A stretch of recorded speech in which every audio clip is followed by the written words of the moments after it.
Good morning, Hank. It's Wednesday. I have an unusually short period of time in which to shoot and edit this video today, so this one's going to be built for speed, not built for comfort. So Hank, it turns out that the hotel at MIT, the hotel I was staying at in Boston, is even more awesome and nerdfighterly than even I knew about. For starters, a lot of the light fixtures look like circuit boards. Also, in the lobby, they have a bunch of robots on display from MIT's Artificial Intelligence Lab. Not to mention the fact that the hotel itself is located at the corners of Sydney and Green. Hank! It's Mom! And of course, like any awesome hotel, there's a reading room. So I'm sitting in the reading room and I'm just like, reading, and then I leave the reading room to go meet M.T. Anderson, and on my way out, I happen to notice what the reading room is called. Hank, it's the Norbert Wiener room! Hank, I don't want to get all fangirly on you, but I am a huge Norbert Wiener fan! He is my favorite child prodigy of all time, and they named the reading room at the hotel at MIT after him!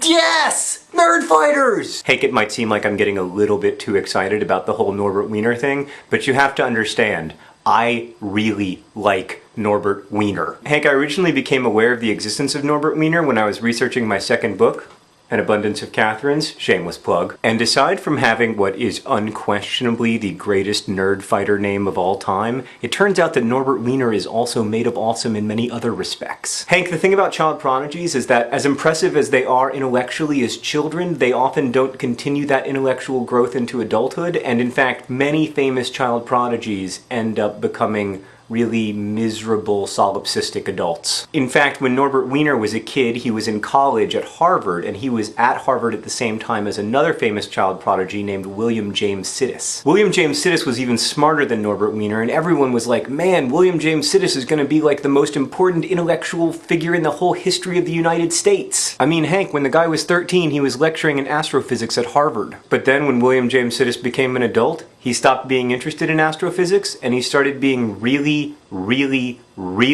interested in railroad traffic signals. And then William James Sidis went on to spend like 30 years writing this like 8,000 page manuscript that's everything you ever needed to know about railroad traffic signals, all the while working as a bookkeeper. And then he died alone. Anyway, Norbert Wiener was totally headed for the William James Sidis fate, except Norbert Wiener, like, rose up out of the ashes of his childhood genius and actually managed to become an adult genius. He invented the field of cybernetics, and he's this, like, hugely important applied mathematician, and I just love him! John Green is to Norbert Wiener as Chris Crocker is to Britney Spears. I mean, seriously, Hank, if Norbert Wiener were to rise from the dead and perform at the MTV Video Awards and everyone made fun of his performance because he was socially awkward and everything, I would totally cry! One other really cool thing about Norbert Wiener?